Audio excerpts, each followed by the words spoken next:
কার কি হবে না হবে আল্লাহ রাব্বুল আলামিন প্রত্যেকটা বিষয়ে এক বছরের বাজেট এই রাত্রে নামিয়ে দেন এবং ফেরেশতাদেরকে সেটা জানিয়ে দেন, তারা সেটা নিয়ে পৃথিবীতে নেমে আসেন।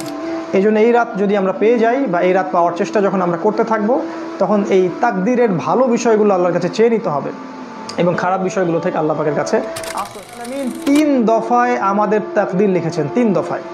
প্রথম দফা হচ্ছে আসমান এবং জমিন। আসমান বলতে আমি বোঝাচ্ছি শুধুমাত্র এই গ্যালাক্সিগুলো নয়, 7টা আসমানে যত কোটি কোটি গ্যালাক্সিস আছে, সমস্ত গ্যালাক্সিস, আসমান এবং জমিন সৃষ্টির 50,000 বছর পূর্বেই আল্লাহ রাব্বুল আলামিন লাউহে মাহফুজ সৃষ্টি করেছেন এবং কলম সৃষ্টি করেছেন এবং কলমকে বলেছেন উকতুব। কলম বলেছিল মাযা আকতুব, আমি কি লিখবো? আল্লাহ বলেছেন কিয়ামত পর্যন্ত যা হবে সব লিখে ফেলো। আসমান এবং জমিন সৃষ্টির 50,000 বছর আগেই তাকদীর লেখা হয়ে গেছে। এটা প্রথম দফায়। এর মধ্যে কিছু বিষয় আছে যেগুলো ঝুলন্ত, সেটা নিয়ে আমরা আজকে কথা বলছি না। কিছু বিষয় আছে যেগুলো দোয়া দিয়ে, ভালো আমল দিয়ে পরিবর্তন হতে পারে, সেটা আলাদা বিষয়। তবে প্রথম দফায় তাকদীর লেখা হয়েছে আসমান এবং জমিন সৃষ্টির 50,000 বছর আগে। দ্বিতীয় দফায় তাকদীর লেখা হয়েছে প্রত্যেক আদম সন্তান যখন মায়ের গর্ভে থাকে, যখন তার বয়স হয় 4 মাস 10 দিন বা 120 দিন বা 4 মাস, যখন তার ভ্রূণের বয়স হয় এবং সেটা আলাকা থেকে মুদগা এবং একটা শেপের মধ্যে চলে আসে, আল্লাহ রাব্বুল আলামিনের পক্ষ থেকে ফেরেশতা আসেন, রূহ নিয়ে আসেন এবং সেটাকে ফুঁকে দেন। তারপর থেকেই বাচ্চা পেটের মধ্যে নড়াচড়া শুরু করে। তখন তাকদীরের কিছু অংশ লিখে দেওয়া হয়, তার রিজিক, তার হায়াত, তার বয়স, তার ভাগ্য, সৌভাগ্যমণ্ডিত না দুর্ভাগ্যা, জান্নাতি না জাহান্নামী, এটা লিখে দেওয়া হয় আগেই। এটার জ্ঞান এতই উঁচু লেভেলের যেটা আমাদের এই ছোট্ট জ্ঞান দিয়ে পেনিট্রেট করা সম্ভব নয়।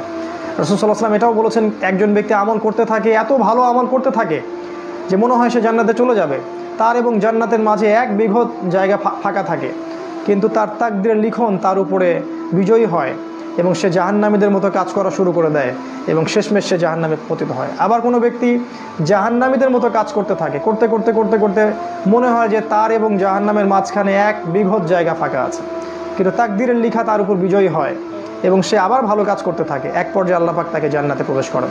এই বিষয়ের জ্ঞানটা এতটাই উঁচু লেভেলের যেটা আমাদের ক্ষুদ্র জ্ঞান দিয়ে বোঝা সম্ভব নয়। তাই এটা আমরা আল্লাহর উপর ছেড়ে দিব এবং আল্লাহ পাক যেন আমাদের প্রত্যেকের তাকদীর ভালো রাখেন, এই দোয়া করব এবং সেই অনুযায়ী আমরা কাজ করতে থাকব। কারণ ওয়ালাইসা লিল ইনসান ইল্লা মা সা, আল্লাহ পাক বলেছেন মানুষ তার চেষ্টার বাইরে কিছুই পাবে না। এই দ্বিতীয় দফায় তাকদীর লেখার পর তৃতীয় দফায় তাকদীর লেখা হয় এই লাইলাতুল কদরে, অর্থাৎ 1 বছর এই পৃথিবীতে কি হতে যাচ্ছে, প্রত্যেকটা আদম সন্তান, জিন, ইনসান, মাকলুক, দেশ, সমাজ, কার কি হবে না হবে আল্লাহ রাব্বুল আলামিন প্রত্যেকটা বিষয়ে 1 বছরের বাজেট এই রাত্রে নামিয়ে দেন এবং ফেরেশতাদেরকে সেটা জানিয়ে দেন, তারা সেটা নিয়ে পৃথিবীতে নেমে আসেন। এই জন্য এই রাত যদি আমরা পেয়ে যাই বা এই রাত পাওয়ার চেষ্টা যখন আমরা করতে থাকবো, তখন এই তাকদীরের ভালো বিষয়গুলো আল্লাহর কাছে চেয়ে নিতে হবে এবং খারাপ বিষয়গুলো থেকে আল্লাহ পাকের কাছে আশ্রয় চাইতে হবে।